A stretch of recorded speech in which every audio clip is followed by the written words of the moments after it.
Assalamualaikum warahmatullahi wabarakatuh. Datang lagi di channel Pemilu dan Pilkada, channelnya kita semua. Nah, pagi ini kita akan survei lagi nih, survei berita, yaitu ternyata saat ini sedang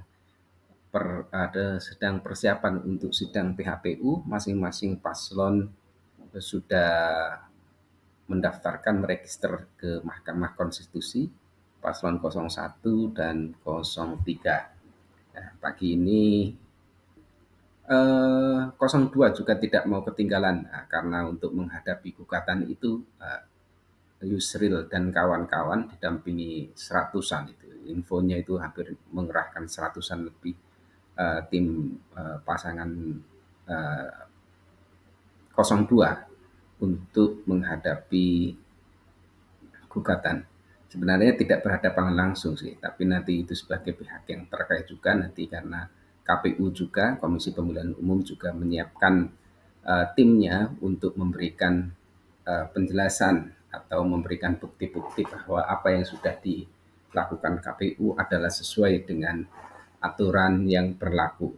Nah, itu pagi dan siang itu beritanya terkait dengan pemilu. Nah, malamnya nih. Nah, kalau yang pagi itu kan bikin kepala banyak berdenyut. Nah, malam ini ternyata ada kabar baik dari timnas Garuda uh, dalam ajang kualifikasi. Ternyata mampu nih, di luar perkiraan. Ketika sebelumnya timnas Garuda melumat tim Vietnam, tim sepak bola Vietnam dalam ajang prakualifikasi Piala Dunia 2026, ternyata malam ini mampu melumat 0-3. Oh, luar biasa. Karena kenapa luar biasanya? Karena ini bukan di kandang tapi tandang ke Vietnam. Ketika di Jakarta hanya 0-1, yang di Babat ternyata ketika di luar negeri 0-3 mampu menghancurkan timnas Vietnam. Selamat ya untuk timnas Garuda. Oke lah, kita kembali lagi ke pembahasan awalnya. Nah, ternyata Yusril Iza Mahendra sebagai tim kuasa hukumnya, ketua uh, pengacaranya 02 itu memberikan jawaban yang ya menurut saya menohok juga sih, yaitu Yusril mengatakan bahwa gugatan 01 dan 02, permintaan 01 dan 02 kemungkinan besar akan susah dikabulkan oleh Mahkamah Konstitusi. Kenapa? Karena 01 dan 03 itu sering dan terbukti dan disaksikan oleh rakyat. Ini kata Yusril itu, rakyat sudah menjadi saksi bahwa ketika paslon 01 dan 02, 01 dan 02 serta 03 itu melakukan debat, 01 dan 03 itu tidak pernah menggugat mengenai kesahihan, keabsahannya Gibran sebagai calon wakil presiden. Sehingga pada debat-debat itu pun masing-masing bisa berjalan dengan sebagaimana mestinya dan lancar-lancar saja. Tentunya dengan segala macam dinamikanya ya, di mana ada gestur-gestur tertentu yang kemudian diprotes oleh salah satu pasangan calon, kemudian oleh pendukungnya dianggap itu adalah memang salah satu gaya gitu ya, salah satu gaya anak muda.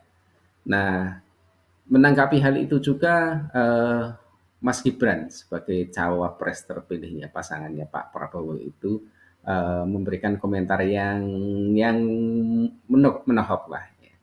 Yaitu intinya kalau kemudian permintaannya adalah pemilu diulang tanpa 01 itu nanti terus diulang sampai kapan?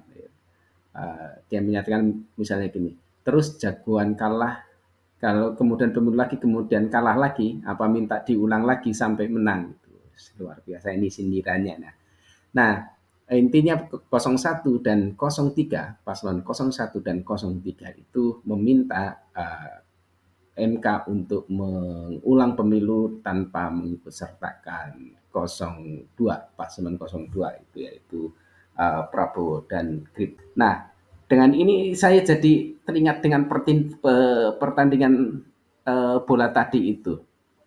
Kalau di bola itu kan setiap kali kompetisi itu kan pasti ada juaranya satu. Yang menang itu pasti juara satu. Nah, kalau kemudian setelah ada juara satu itu kemudian ada juara dua. Nah, apakah misalnya perlu ya?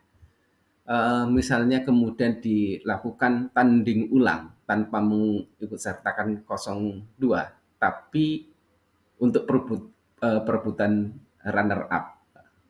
Misalnya loh, ini misalnya ini setengah bercandaan aja karena teringat dengan tadi bola tadi itu. Misalnya hadiah runner up-nya adalah bisa ikut eh, pencalonan pada periode selanjutnya, pada pemilu selanjutnya eh, tanpa terlebih dulu mencalonkan, ya, otomatis masuklah gitu, masuk kualifikasi ya. Nah, contohnya saja nih, contohnya karena kan juara satunya sudah ada tuh, sudah ditetapkan oleh KPU. Dan menurut saya juga nih, ini berdasarkan mengutip surveinya LSI, Lingkaran Survei Indonesia DNIJA, itu ternyata 89% masyarakat Indonesia itu menerima hasil Pilpres 2024. Sehingga ya sudah, menurut saya sudah diterima dengan lapang dada bahwa memang sudah terpilih presiden dan wakil presiden dalam pemilu 2024. Nah, itu saja. Selamat lagi untuk timnas Indonesia yang sudah bisa menguliti Vietnam 01 di Jakarta dan menghabisi Vietnam dengan skor 0-3 di kandangnya Vietnam. Jangan lupa share, like, dan komen. Saya doakan yang share, subscribe, like, share, dan komen juga ya. Rezekinya tambah banyak dan mudah-mudahan jadi presiden. Itu saja. Sampai ketemu lagi. Assalamualaikum warahmatullahi wabarakatuh.